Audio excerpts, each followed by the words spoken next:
సావిత్రి ఏమనుకుంటుందనేది తర్వాత విషయం. తప్పు చేశాను. అది మూడో మనిషి ద్వారా సావిత్రికి తెలియకూడదు. నేనే చెప్పాలి. ఈ బాధలన్నీ తీరాలంటే నా మనసులో మాట ఆయనకి చెప్పేయాలి. నేను ఈరోజు మీతో ఒక విషయం మాట్లాడాలండి. నేను నీతో మాట్లాడాలి. బామ్మ ముందు మాట్లాడే విషయం కాదండి ఇది. నేను మాట్లాడాల్సిన విషయం కూడా అలాంటిదే.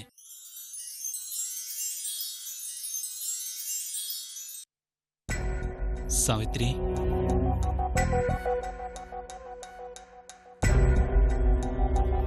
మాతో రానని, మీరు గుడికెందుకొచ్చారని నిన్న నువ్వు అడిగిన ప్రశ్నకి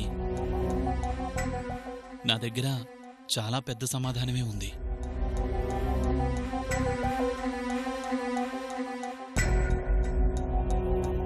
అది నీకు చెప్పాలనే గుడికి తీసుకొచ్చాను. అసలు దీనంతటికీ కారణం... వద్దండి, అలా మిమ్మల్ని అడిగి అనుమానించడం నా తప్పే. అసలు నేను మిమ్మల్ని అనుమానించడం ఏంటండి? ఏ నాతో తప్ప మీరెక్కడికి వెళ్ళకూడదా? అలా ఎందుకు అడిగానా అని ఎంత బాధపడ్డానో తెలుసా?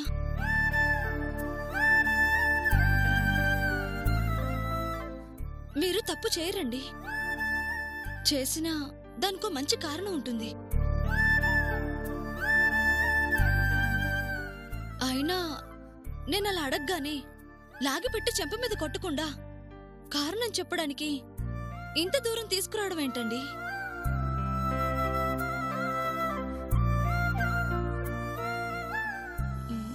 నేను మీతో ఇంత దూరం వచ్చింది మీరు చెప్పే కారణం వినడానికి కాదు, నా మనసులో మాట మీతో చెప్పడానికి.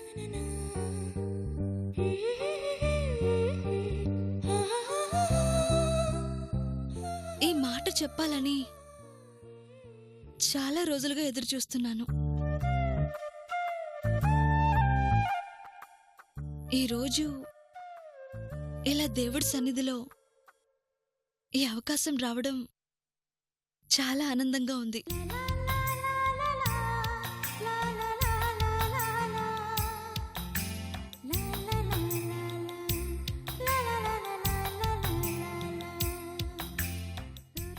మా అమ్మ వాళ్ళు నిన్న మొన్నటి వరకు చిన్నపిల్ల అంటుంటే చాలా కోపం వచ్చేది. కానీ వాళ్ళన్నది నిజమే అని నాకు ఈ మధ్య అర్థమైందండి.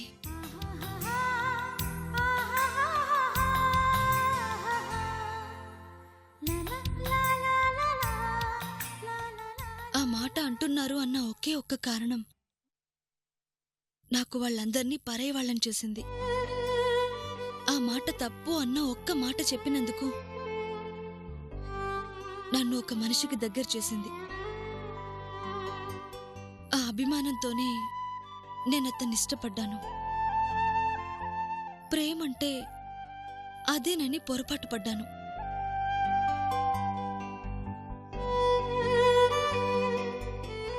నాకది తప్పనిపించలేదు. అందుకే పెళ్ళైన తర్వాత కూడా నేను ఆ జ్ఞాపకాల్లోంచి బయటికి రాలేకపోయాను. తప్పటడుగులు వేస్తే అమ్మ నాన్న సరిదిద్దుతారు, తప్పు చేస్తే ఆ దేవుడు సరిదిద్దుతాడు. నా తప్పుని సరిదిద్దాలనేమో దేవుడు నాకు మీతో పెళ్లి చేశాడు.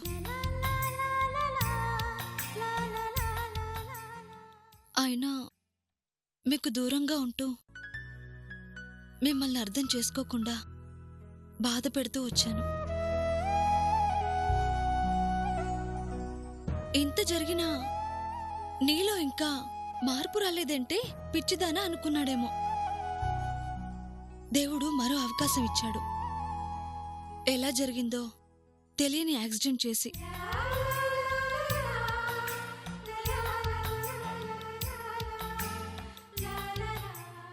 రోజు నేను హాస్పిటల్ బెడ్ మీద కళ్ళు తెరిచినప్పుడు మీరు ఆనందపడ్డారు. నేనే కాదు, ఆ తర్వాతే నా మనసు కళ్ళు తెరిచింది.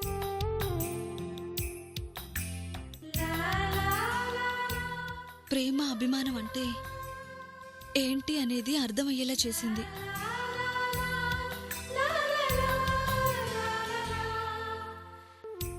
తొలిసారి భార్య తన ఇంట్లో వేసే అడుగుని అపురూపంగా దాచుకునే భర్త ఎవరుంటారు? మీరు తప్ప.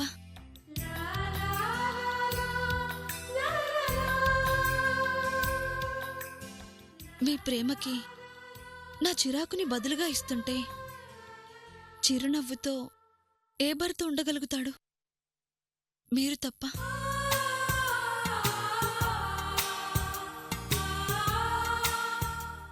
నా మనసులో మీరు లేరు అని తెలిసిన తర్వాత కూడా మారే భార్య మనసు కోసం ఏ భర్త ఎదురు చూస్తాడు?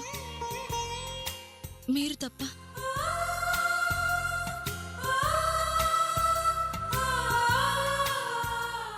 పుట్టినరోజున బహుమతిగా విడాకులు కావాలి అంటే నా భార్య కోరిన మొదటి కోరిక అని కన్నీళ్ళని గుండెల్లో దాచుకుని ఏ భర్త కోర్టు వరకు వస్తాడు? మీరు తప్ప.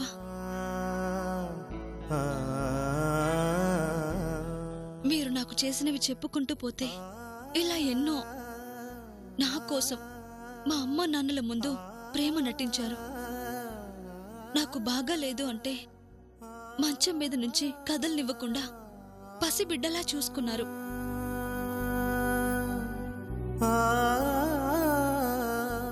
మీ చెయ్యి పట్టుకుని నడవాల్సిన నా చెయ్యి పట్టుకుని మీరు నడిపించారు.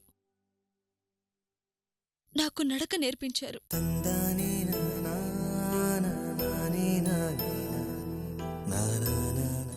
ఎక్కడా స్వార్థం లేదు, ఎప్పుడూ కోపం లేదు. విడిపోయి వెళ్లిపోయే భార్యని ప్రేమించడం ఎవరి వల్ల అవుతుందండి? మీకు తప్ప.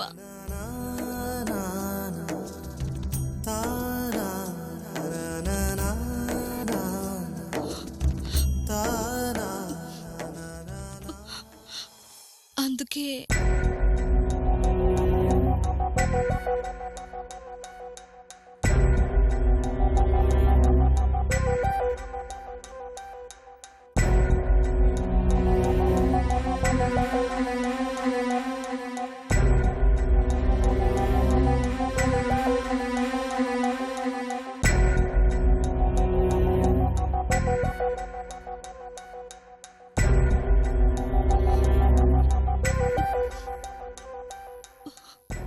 చేసిన తప్పుని సరిదిద్దుకోవాలనుకుంటున్నాను.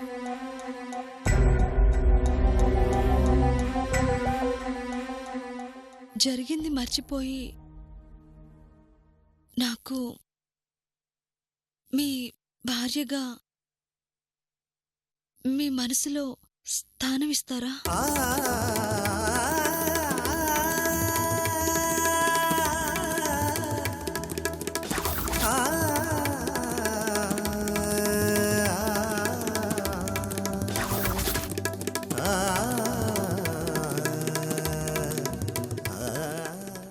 నేను అడిగిన విడాకులు నాకొద్దు. నాకు మీ ప్రేమ కావాలి.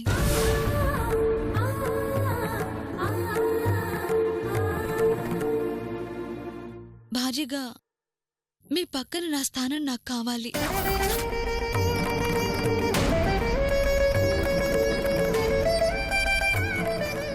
నేను చేసిన తప్పుల్ని క్షమించి నాకొక్క అవకాశం ఇవ్వండి. ఈ జన్మలోనే కాదు, ఏ జన్మలోనూ మిమ్మల్ని వదిలి ఉండనండి.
మనసులో ఆయనకి చెప్పాలనుకున్నది మొత్తం చెప్పేశాను.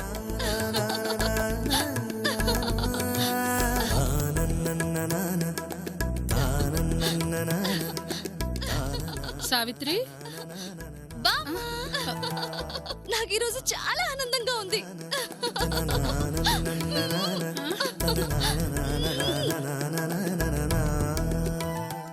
ఓసే ఓసే, నీ ఆనందం పాడుగాను ఎముకలు విరిగేలా ఇలా వాటేసుకోవడం ఏంటే?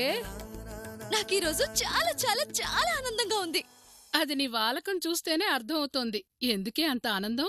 చాలా రోజులుగా నా మనసులో ఒక మాట దాచుకోలేక దాచుకున్నాను. ఆయనకి చెప్పే సమయం కోసం ఎంతో ఎదురు చూశాను.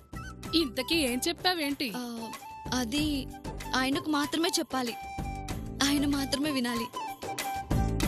మొత్తానికి చెప్పేశాను. నా గుండెల్లో బరువంతా దిగిపోయింది.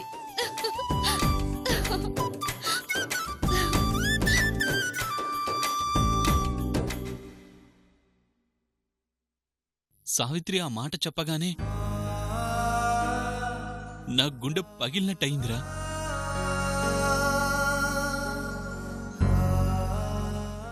ఇంతకాలం నాకు ప్రాణం అనుకున్న నా సావిత్రి నాకు దూరం అవుతుంది అని లోపల బాధపడ్డాను. నేనెప్పటికీ దూరం కాను, నీ భార్యగా నీతోనే ఉంటానని ఈరోజు సావిత్రి అంటుంటే, భర్తగా నీ పక్కన నిలబడే అదృష్టం నాకీరోజు లేదు అని చెప్పలేకపోయానురా. చెప్పకుండా మంచి పని చేసావురా.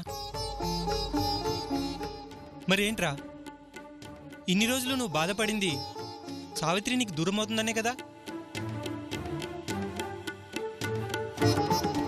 క్షణక్షణం తన గురించి ఆలోచించి ఈరోజు సావిత్రి నేను మిమ్మల్ని వదిలి వెళ్ళలేనంటే సంతోషించాల్సింది పోయి బాధపడతావేంట్రా? బాధపడక ఏం చేయమంటావురా? సావిత్రి నాతో కలిసి బతకాలనుకున్నా ఈరోజు ఆ అర్హత నాకు లేదు కదరా. ఎందుకు లేదురా? ఒక ఆడపిల్ల జీవితం నాశనం చేసి మరొక ఆడపిల్లతో ఎలా కలిసి బతకమంటావు? ప్రతి మగాడు తన భార్య సీతమ్మలా ఉండాలని కోరుకుంటాడు. అలాగే ఆడవాళ్లు తన భర్త శ్రీరామచంద్రులా ఉండాలని కోరుకుంటారు కదా. సావిత్రి నేను మోసం చేయలేనురా. ఇంత పెద్ద తప్పు చేసి ఏ తప్పు చేయని వాళ్ళ నేను నటించలేనురా. రేయ్, కొందరు అవకాశం లేక మంచివాళ్లుగా మిగులుతారు, కొందరు అడ్డదారుల్లో తిరుగుతూ కూడా మంచివాళ్ల నటిస్తారు. నీలాగా మంచిగా ఉండేవాళ్లు నూటికో కోటికో ఒక్కరుంటారు. చాటుగా తప్పులు చేస్తూ కూడా శ్రీరామచంద్రులాగా చలమ్మని అయ్యేవాళ్లు మన కళ్ళ ముందే చాలామంది ఉన్నారు. అలాంటిది మత్తులో తెలియక జరిగిపోయిన తప్పది. దాని గురించి నీకిష్టమైన సావిత్రికి దూరమతానంటావేంట్రా? జరిగింది నీకు ఊర్మిళకు తెలుసు. ఊర్మిళ బయటికి చెప్పుకోవాలనుకోవటం లేదు, చెప్పలేదు కూడా. నువ్వు కూడా ఏం జరగలేదనుకో. సావిత్రితో హాయిగా నువ్వు కోరుకున్న జీవితాన్ని అనుభవించు. చెప్పకపోతే ఎదుటి వాళ్ళకి తెలియకపోవచ్చు, కానీ మన మనసుకు తెలుసు కదరా. అది మనల్ని ప్రశాంతంగా ఉండనివ్వదురా. సరే, నిజం దాచి సావిత్రికి దగ్గరైనా నా మనసు తనకి దగ్గరగా ఉండనివ్వదు. అయినా సావిత్రి నా మనసులో గుడి కట్టి దాచుకున్న దేవతరా. ఆ దేవతకి నేను అబద్ధం చెప్పలేనురా. అసలు నాతో బతకలేనన్న సావిత్రి ఈరోజు మనసు మార్చుకుని నాతో కలిసి బతకాలనుకుంటోంది అంటే నేను మంచివాణ్ణని తను అనుకోబట్టే. తననే కాదు, తన నమ్మకాన్ని నేను మోసం చేయలేను.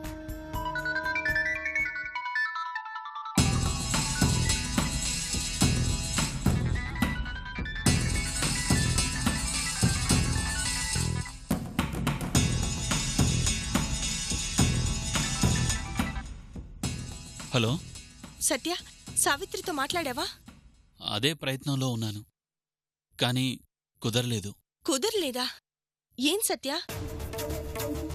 కుదరలేదా లేక సావిత్రికి చెప్పడం నీకిష్టం లేదా? ఆ, లేదు ఊర్మిళ, చెప్పాలనుకున్నాను, కానీ చెప్పలేని పరిస్థితి. అంతేలే, నీ భార్య కదా, చెప్పలేవు. చెప్తే తనెక్కడ బాధపడుతుందో అని నీ బాధ. సావిత్రి బాధపడకూడదు, సావిత్రి ఇబ్బంది పడకూడదు. నేను మాత్రం ఏమైపోయినా పర్వాలేదు. అది కాదు ఊర్మిళ. అదిలే సత్య, నాకు అర్థం అవుతోంది. నేనిక్కడ ఎంత బాధపడుతున్నానో అది నీకు అర్థం కాదు. అసలు నా గురించి ఆలోచించడానికి నేనెవరు? నాకు ఏం జరిగినా, నేను ఏమైపోయినా నీకు అవసరం లేదు. నువ్వు నీ సావిత్రి సంతోషంగా ఉండండి. నా బాధలేవో నేను పడతాను.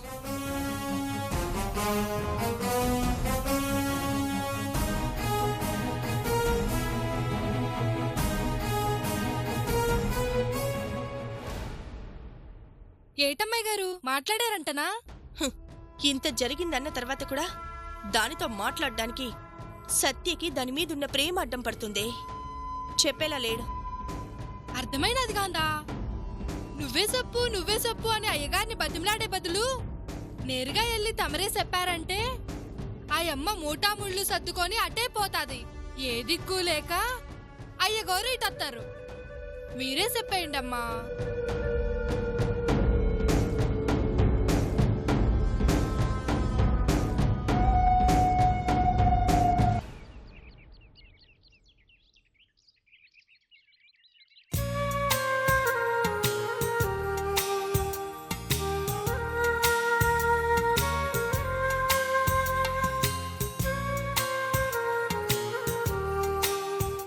ఈ రోజు నీకేమైందే?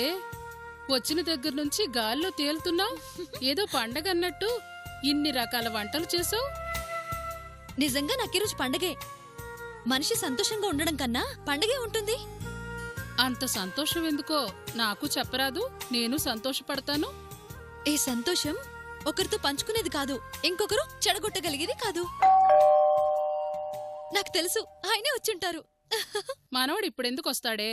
వస్తాడు, కావాలంటే చూడు.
లోపలికి రావచ్చు. ఆ, మ్.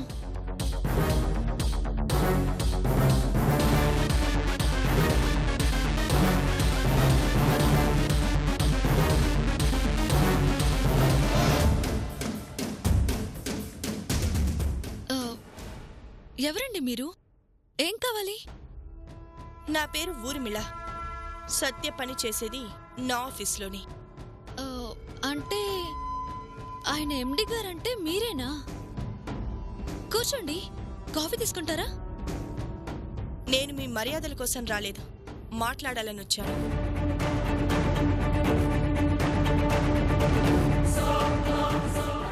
సత్య నేను ఆఫీస్కి ఎండిననే చెప్పాడా?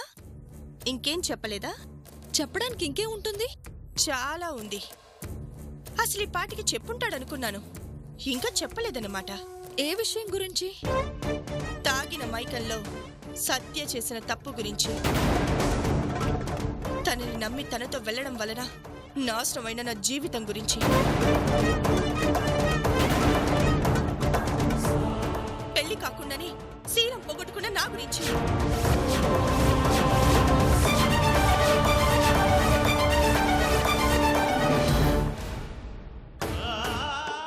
కొన్ని నిర్ణయాలు మార్చుకోలేం సావిత్రి.